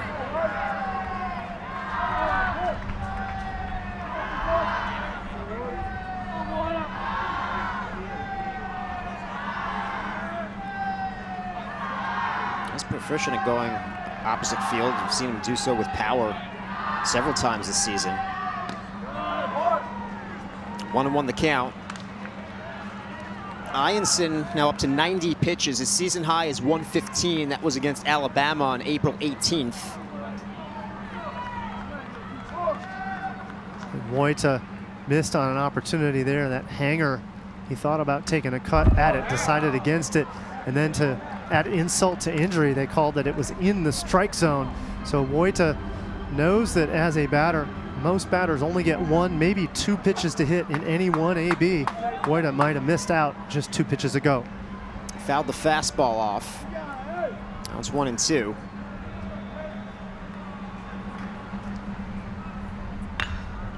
That's pulled foul. Jace Woida is a junior from Lincoln, Nebraska. JUCO transfer out of Kansas City, Kansas Community College. .427 hitter there last season. Similar numbers in 2023, .411. His brother is playing at that JUCO now. Freshman hitting .368. Certainly runs in that family for sure. Grounded to first. Jones stays with it and steps on the bag. Kazmar advances to second on the play. Goes in the book as Jared Jones unassisted. And that's just what you're taught to do on the infield. You square up, and at worst case, if that ball gets out of your glove, you're able to knock it down and make the play. One more reason why Jared Jones is one of the top players in the SEC, and I'd argue in the country, not only handling his work at the bat, but also in the field. Bo Holland's due up. We're going to have a mound visit for LSU. Here's the tying run at the plate, and here's what he did in the fourth. Home run number 6 on the season, Paul. He absolutely launched that one. A home run on a line to right center field. A good quality swing by him, getting out in front of it for the long ball. There you see his 6th home run. That with 1 out in the 4th inning. So of course they're going to handle him quite carefully. If anybody could go long again against Ianson, it would be the player that went long last back in the 4th inning in Bo Hollands. Pitching coach Nate Yeskie heads back to the dugout. Former 9th round pick of the Twins, 1996, spent 5 years in their organization. He pitched at UNLV, still holds their single season strikeout record. I'm surprised how many strikeouts that LSU is putting up. Einson's going to look for one here. Runner on second, 1 down.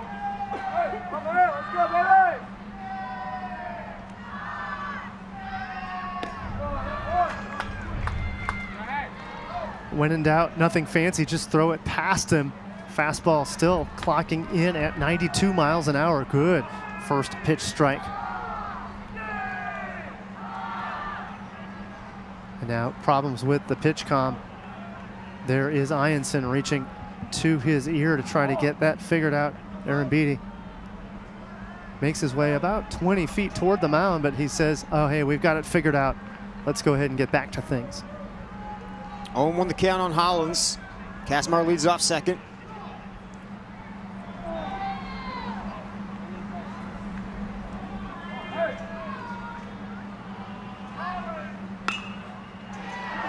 That's past to diving Braswell.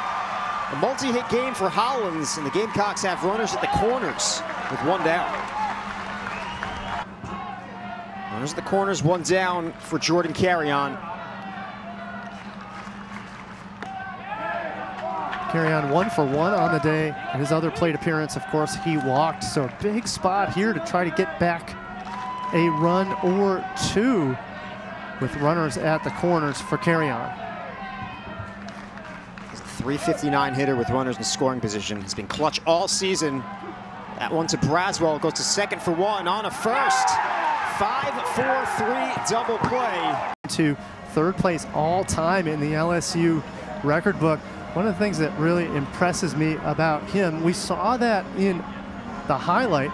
He's got opposite field power as well. That first home run to a right field, the second 2 on the pull into left. He's been doing it his whole career. 14 homers as a freshman. He was an SEC All-Freshman team member. 28 last season. At 19.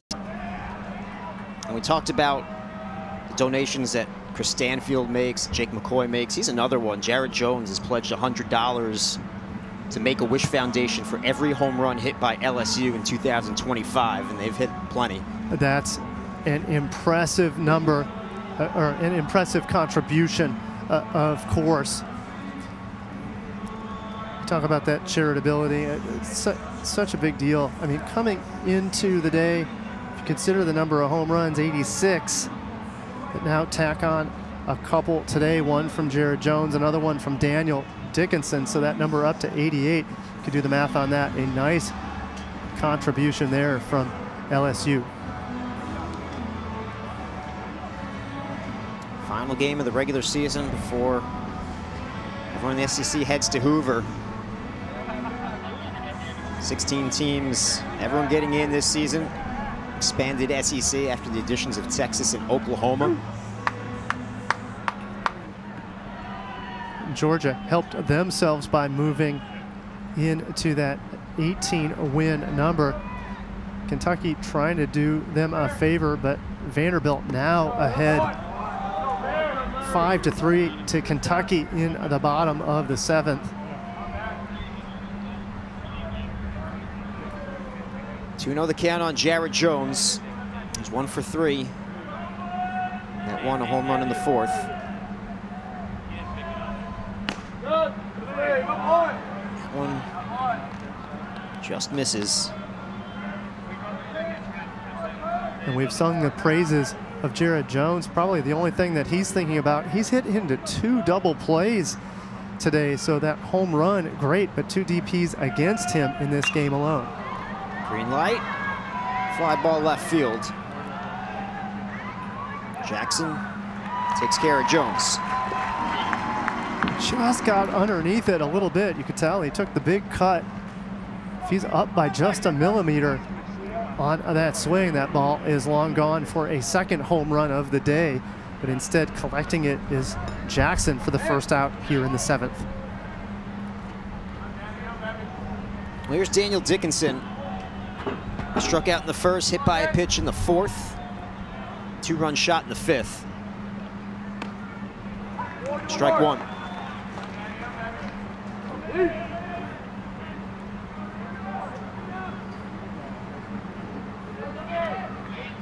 Dickinson, a collegiate baseball freshman All-American in 2023. That season he hit .376. Playing for Utah Valley. Set the school's freshman records in a bunch of categories. His head coach at Utah Valley, Eddie Smith, was LSU's hitting coach in 2020 and 2021. Those coaching circles always run really tight. You don't realize just who knows whom, but almost everybody knows somebody in these leagues. That's how you end up with a connection on the JUCO side like that one.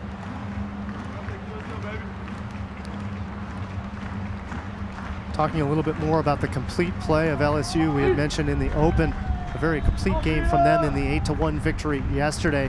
Playing clean again in this ball game today. Marlott strikes out Dickinson. 2 down in the 7th.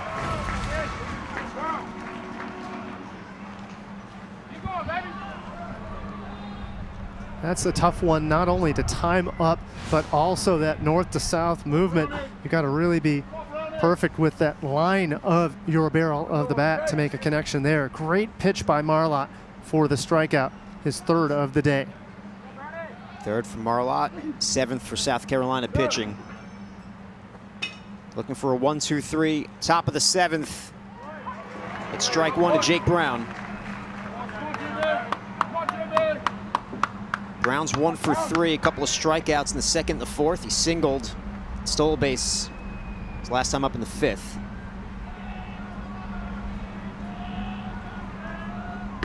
Sophomore from Louisiana. He hurt South Carolina and Hoover last year. He was 4 for 8 with a 2-run homer, a walk, hit by pitch in their 2 games there. Hit .417 in that SEC tournament. Then he homered in the Chapel Hill Regional. It was a really good postseason for the then freshman.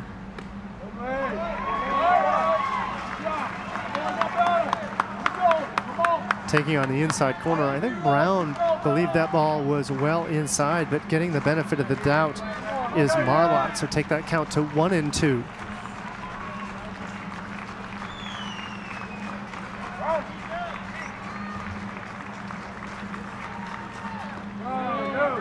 Doesn't chase.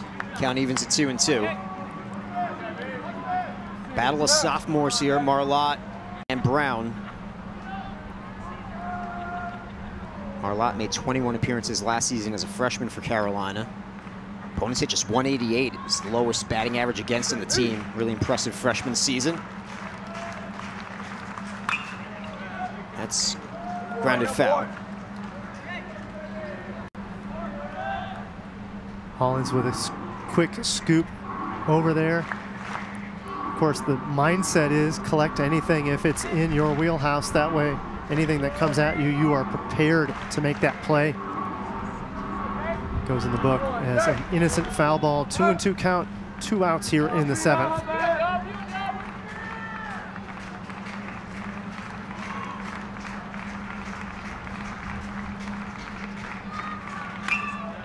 Again, grounded foul. Carry on playing deep in his second base slot. He's got about 1.5 feet between him and the dirt. He is standing in right field. Good luck from our production team. Middle infield playing in the grass to collect it for the force out. Choke up from Brown there. 2-2 the count on Jake Brown. The count is run full. Brown, 2023 Gatorade Louisiana Player of the Year. Listed as a two-way, but hasn't pitched for LSU. He was #1 left-hander in Louisiana by perfect game. 8th pitch of the at-bat upcoming. And he launches it out to right. Stone looks up. Goodbye. A home run for Jake Brown, #7 on the season. Another run for LSU. They lead 5-2. Stone took one look over his right shoulder. He didn't even bother to sprint to the warning track. That one was gone off the bat of Brown about as soon as he contacted it.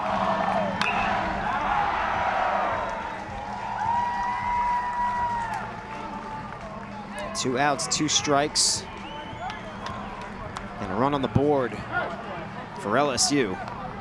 His eyes appeared like saucers as he saw that pitch hanging in there, just the one he wanted from Jake Brown. So Brown launches it for the long ball.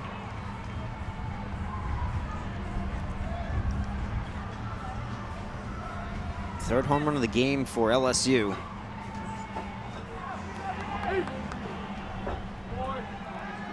Here's Ethan Fry.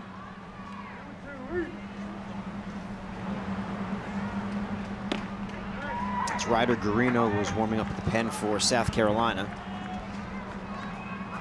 0 for 3 days so far for Fry. Grounded out in the 2nd, struck out in the 4th. Flat to center field his last time up. That was in the 5th. And really the first mistake from Parker Marlott as far as the big ball is concerned. In the 6th inning, first 2 batters got aboard, a single from Milam, but then Braswell got on due to a fielding error. Marlott got out of that inning still unscathed, but there the long ball from Brown roughing up Marlott.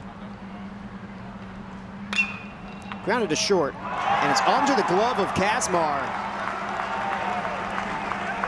So Fry will reach on an E6. It's going to be the 2nd error of the game for South Carolina.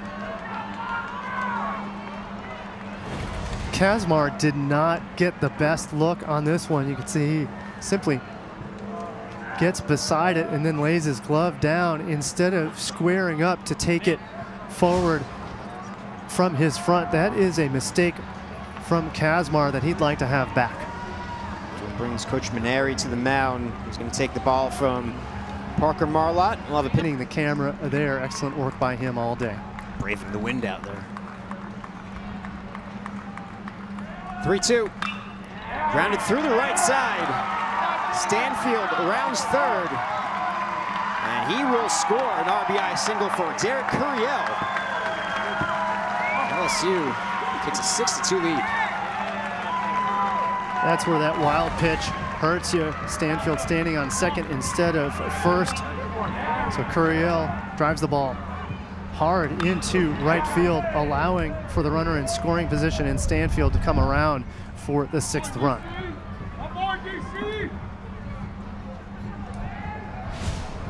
And it extends the inning for Jared Jones. Jones 1 for 4 today, the one a home run. He's back in the 4th, his 19th of the season. Checked his swing, did he go? Yes. So CJ Burdett over at first. Very important spot for Ryder Garino, the freshman, matching up against the Bear in Jared Jones. Jared Jones, 3 home runs on this series, as we talked about earlier in this ball game. A big spot for Jones to break this one open.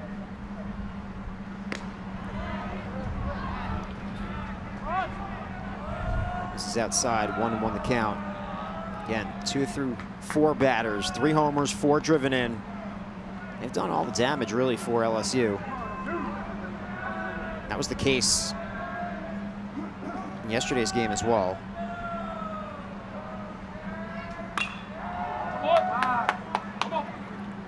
Six of the 8 runs scored by LSU yesterday came from Jones, Dickinson, and Fry. They hit 2, 3, and 4. Today it's Jones, Dickinson, and Brown hitting 2, 3, 4. And that was a big cut there on the foul ball from Jared Jones. And you can see Jones take a deep breath. That's a pitch that he wanted to drive, unfortunately, just fractionally fouling it off against Garino.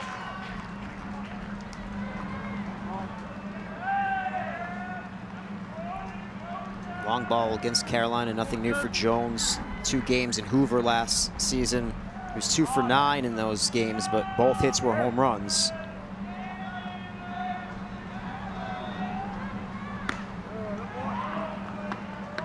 Two and 2 the count.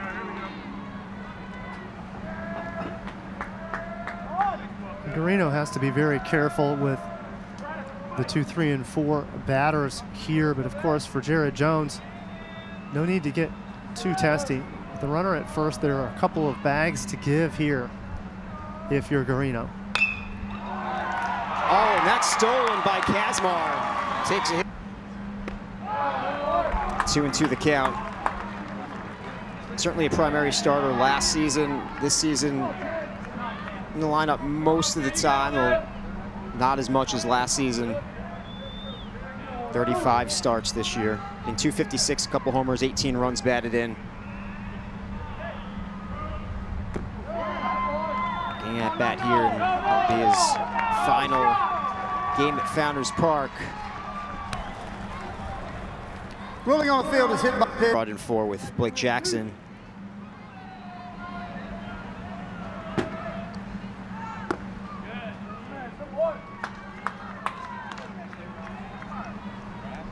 Just high out of the zone, laying off of it, Kazmar.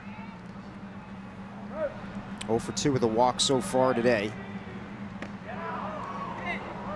2-0 the count. Grounded out in the first and the third, walked in the 6th. Go, take it in there right here. Go. Launches that one to right. Brown looks up. Goodbye.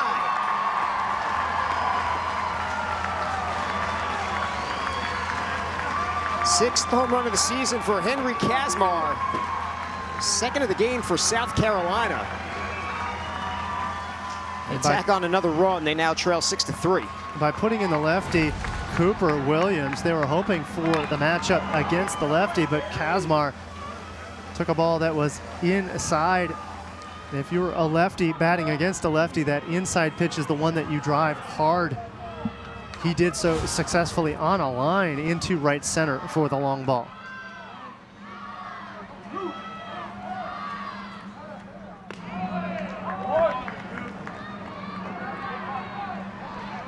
Another left-hander at the plate, Jace Woida. Woida 1 for 3 so far.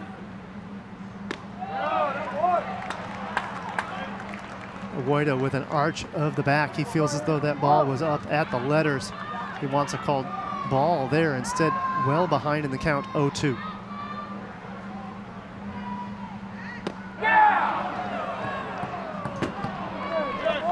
Now it's 1-2.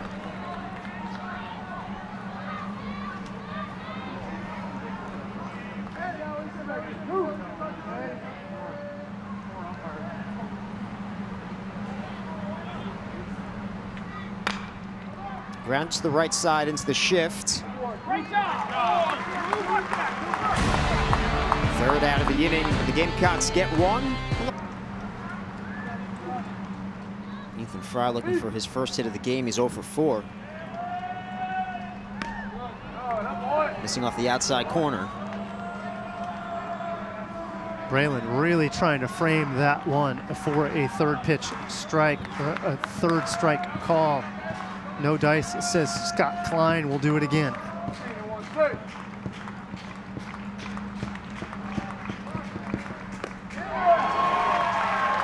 Gets Fry. 2 down here in the 9th. First strikeout for Zach Russell.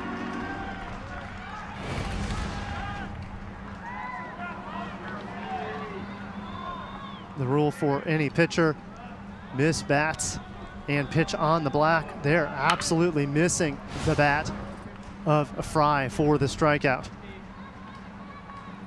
4. Here's the switch hitter, Stephen Milam. Milam 1 for 3 with a walk. Walked in the 4th, singled in the 6th. And that single in the 6th extended his series record of getting at least 1 hit in every series. He didn't have one in this series until that single in the 6th. 1-1 the count. 277 hitter, 10 homers, 43 runs batted in.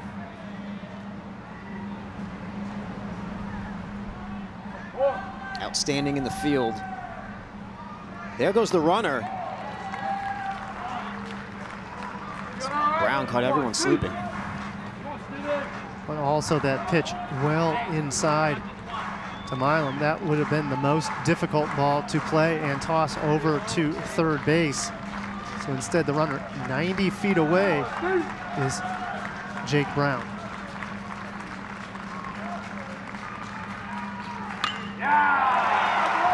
Milam delivers. He drives in Brown. An RBI single for Stephen Milam and a multi-hit game.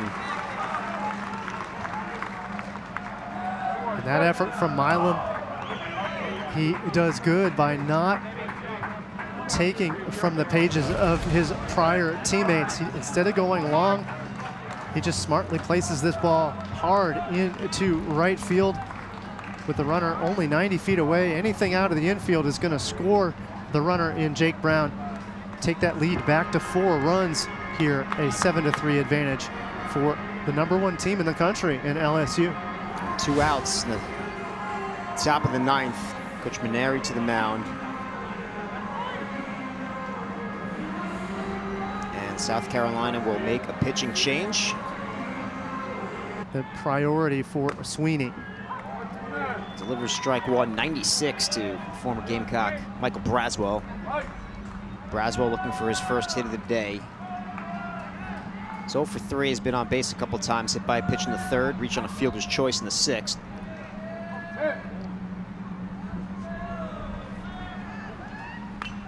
Fouls that back. 0-2 now the count on Braswell. And we've not seen the change of speeds yet.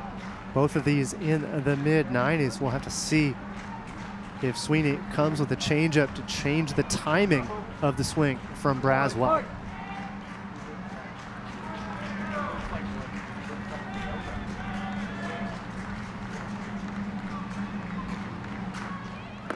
Sweeney strikes out Braswell, gets him to chase, gets the final out of the top of the 9th. LSU gets another run, and we'll head to the bottom of the 9th. 7-3 Tigers.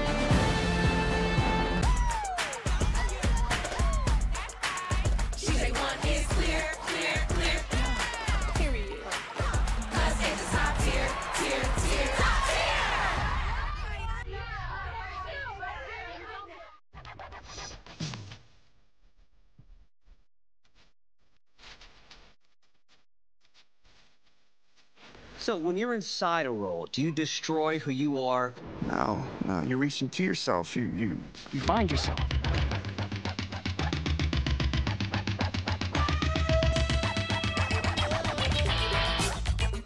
Bleu de Chanel.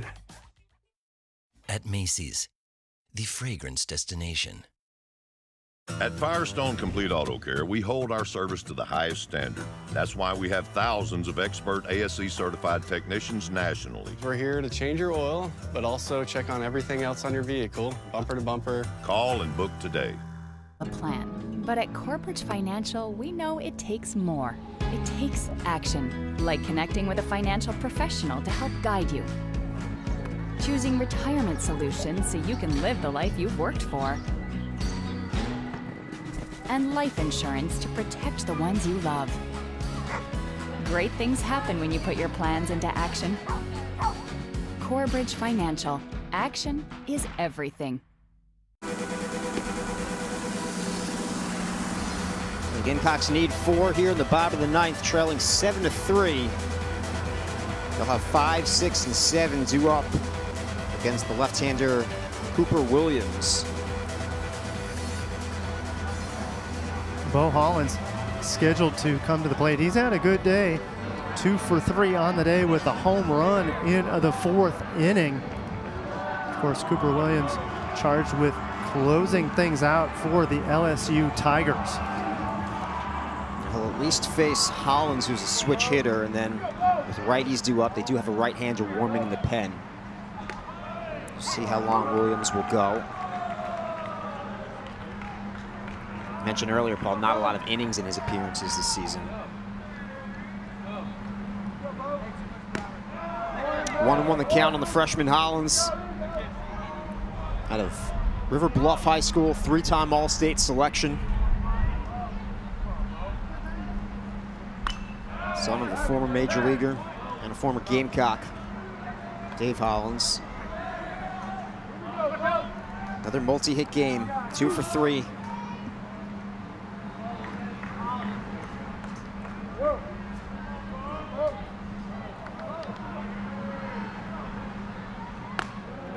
.305 hitter, 6 homers, 24 runs batted in.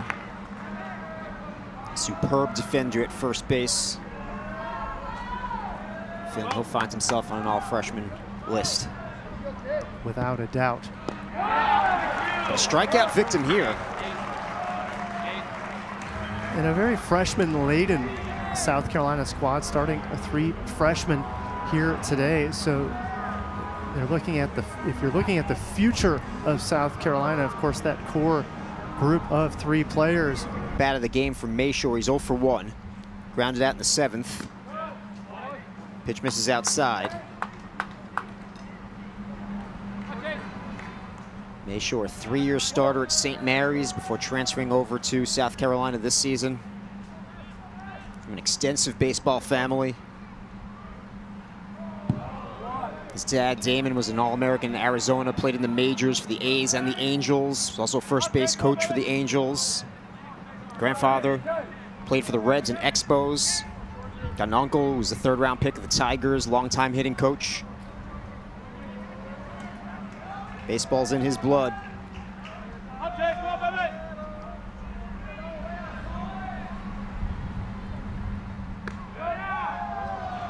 99 from Shores, but it misses, and the count's 3-0.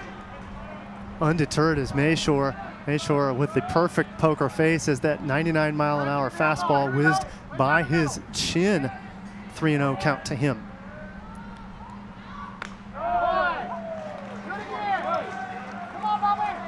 And there's a difference in the pop of the glove. You can hear that pop from here from Aaron Beatty as that fastball gets into his catcher's mitt in a hurry.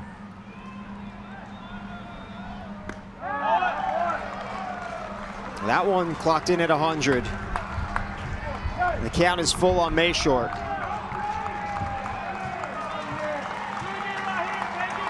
LSU fans to their feet. They have traveled well this weekend for sure.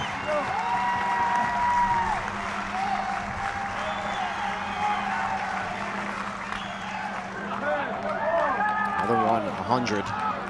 Just off the handle of the bat, all he could do is try to fight it off. Could Mayshore just to stay in this at-bat. 3 balls, 2 strikes, 2 outs here in the bottom of the 9th.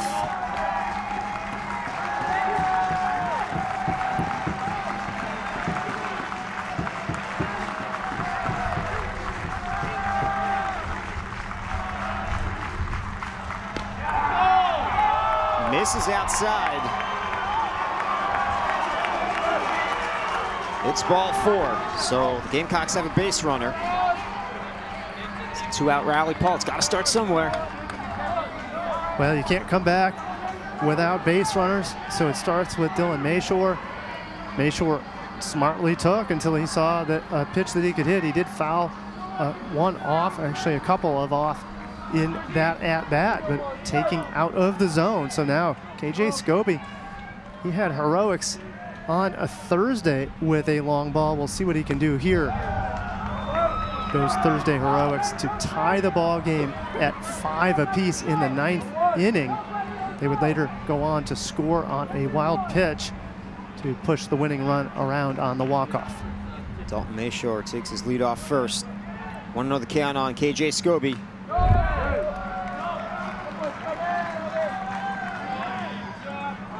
One and one. And this is a different kind of heat. Fastest pitcher before him was really Ianson, really tossing about a 94, 95 mile an hour fastball, but we've seen 99 and 100 coming from Chase Shores here in the 9th.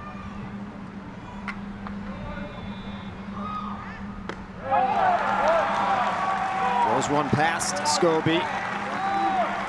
Again, the Gamecocks are down to their final strike. Again, Tigers fans to their feet. 1-2 the count on the freshman KJ Scobie.